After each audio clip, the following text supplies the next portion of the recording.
Hello, this is Dr. Young, and I'm going to go over your next assignment for week 2. Hope you had a great weekend. Just want to give you some tips on how to do this assignment. These assignments, I'm sorry. There's 3 this week. Okay, for your discussion, you want to answer the 3 questions, and basically it's about opening a business.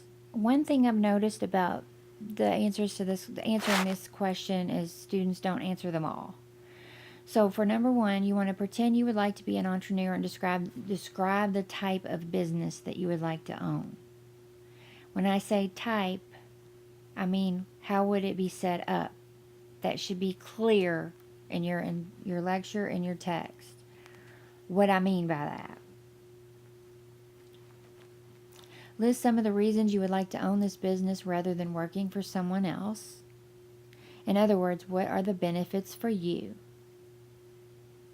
And then based on the reading about the advantages and disadvantages of the various forms of business ownership, make sure when we're talking about describing the type of business you would like to own that you're talking about one of the forms. I'm not going to give you the answers, but you need to make sure to pay attention to that. What do you think would be the best form to adopt for your business and why? One thing I want to make sure that you understand about discussion questions is they need to be detailed. You need to answer every question, and you need to do it, like in a nice long paragraph. Short responses will lose points. Short posts will lose points. Same thing for responses. You need to respond to 2 of your classmates at minimum. Could be me, could be an instructor. 2 posts. And that post needs to be at least a paragraph, and you need to make sure that it's not 2 or 3 sentences, because that's not going to be enough. You're going to lose points for something that short. You need to make sure that you cite your sources, and that means I'd expect to see a reference at the end of the post and an in-text citation in the post so that I know where your source material is. Make sure to do that. I'm being very concise here because I want to not confuse you.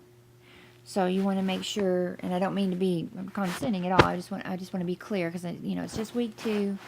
It's always an adjustment period to get used to how things need to be done, and I'm just trying to make sure that you understand that. If you have any questions or concerns, please email me. I'll be glad to help with any questions you may have. Now, discussion posts are to be written. You need to cite your source in the discussion post, but I'm going to get you used to it. This is not, one thing I will tell you is, this is practice for APA format. I will always call you out if you're not using it, but I will not take points off for that. I will take points off for discussion posts that are too short and initial responses that are too short. That's different than APA stuff. But I'm still going to coach you on it heavily because you need to learn it for future courses. If you don't learn it now, you're going to get docked in future courses. So just make sure that you learn how to do that. Individual work 1. Now this here is a paper. One thing I do check for is plagiarism. So make sure that you do not copy and paste any information from a source. It needs to be written in your own words. And I will check for it. So make sure that you don't copy and paste anything. If you see something you like in your text, you need to rearrange the words and paraphrase it in your own words. Okay, so basically your paper is going to address the following 3 areas. Provide an example of a sole proprietorship in your town or community. What might be some advantages to owning the business? What might be some of the biggest challenges? Really, you're answering the same question for a sole proprietorship, a partnership, and a corporation. Now you can see at the bottom it says your completed assignment should be at least 400 to 500 words in length. And you do have to, you do need to provide a reference to the sources used. What that means is, and when I was saying about your APA style and like your citation format, we're going to practice. We're going to learn. I'm not going to knock you points for that. But if you are using a source and it's obvious and you didn't even credit that source, that's a different story because that's plagiarizing. So let's make sure that we do that. And I want you to use APA style in this class to write your papers. And I'm going to go over that at the end. But you want to answer all of these questions. Don't number them. Just write it in a paper. And that means an essay format in APA style. And I'm going to show you that so you'll know at the end. Individual work 2. Hold on. This is a case study. Now this one requires you to, it says, review the following case study and answer the 2 questions. Your completed assignment should be 2 to 3 pages in length. That must be that means 2 to 3 full pages. A page and a half is not 2 pages. It's a page and a half. So it needs to be between 2 and 3 pages. If your papers aren't meeting the length requirements, you will lose points. So make sure that you fulfill that. And then don't just write anything, obviously. The content's gonna matter. If stuff that is not relevant or doesn't belong in the paper, of course you're gonna lose points for that. But you need to meet the minimum length requirements as well. And basically here you're doing this. You are answering these questions here. I'm not going to read this to you because you can read, but I will just tell you though that you need to answer this first one based on this case, what Eric would tell you about success or failure and how to learn to be successful. And then a business plan. Now, he's going to start his new business and he's never completed a business plan. What you need to identify what all of these mean and what they basically would be. What would the purpose of these be for Eric's business?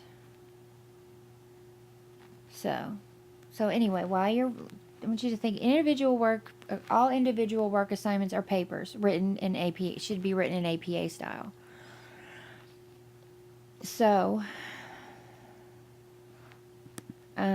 you may not, and like I said, I understand you don't have to have perfect APA format or anything. You are learning. You will not be docked for that, but I'm still going to give you the resource to do it because you need to be practicing. And this is the best site for that right here. Al at Purdue. I would pull this up when I'm writing my paper and use it. And I mean, there's all these references here, but if you need a quick reference, just go to the APA sample paper and download it. And make your paper look like this. See this? This is a format you need to be using right here. And when I say this, I'm talking about when you're writing out your paper. I know a lot of students will give me a paper and they'll just single space and all that. That's all wrong. You need to be, this is what it should look like. This is an APA, properly APA formatted paper. Double space, paragraphs indented. That's what I need to see. That's how a proper paper is written. You see these things here? These are in-text citations. Now when I go to the end of this paper, which is what I'm trying to do, I'm going to go to the end. I don't know how long this paper is. Oh, 11 pages. Yeah, okay. The end of the paper, there's a reference list. That's what I'm trying to get to right now. I want you to take some time and look at this paper and look how a paper is formatted before you do your individual work. When I go to page 11, that's not what I want to do, actually. That's appendix. You're not going to do appendixes. This is very complicated paper. Yeah, here's a reference page. The very last page is your references. Centered. References is centered. These are hanging indents. What's that mean? It's the opposite of a regular paragraph indent. Instead of the first line being indented, it's the second and subsequent lines of a source. So this is, the first line's never indented and the next lines of the source are. And then you go to the next source and that's not indented and the next lines are. That's how it should be formatted. This is APA style. Now see these sources? You need to cite them in the text somewhere because I need to know where in this paper, if I were reading this paper, I would want to know where in this paper is the information from these sources right here on this page. Well, they're in here, and the reason that I know where they are is that here's one of them. Here's some information from one of the sources because it's got the in-text citations. Okay, well, and here's some more right here. Cummings, he was the one that wrote that part, or had, that was the source for that part. Same thing here. Okay, here's some more. Look, in further support of this finding, Tidwell and Walther, 2002, blah, blah, blah. Now, there's some other source material, so that's how I identify that. And again, you're not going to be docked for this, but you need to learn it. Because if you don't learn it, you're going to have trouble in future classes when you lose points for not doing that kind of work there. So you want to make sure to do that. All right. If you have any questions or concerns, let me know. I'll be happy to assist you. Basically, you just want to make sure that you've read everything. Use this checklist. It's a good checklist. When you're doing your work each week.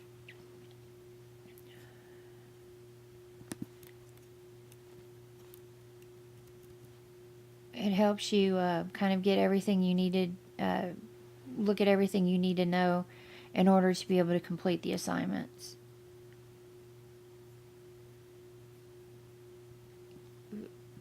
The learning activities are helpful as well. I would make sure to do those. Or, I'm sorry, you want to make sure that you go through those and complete them. Alright, that's really all there is. If you have any questions or concerns, let me know. I'll be happy to assist you, and have a great week.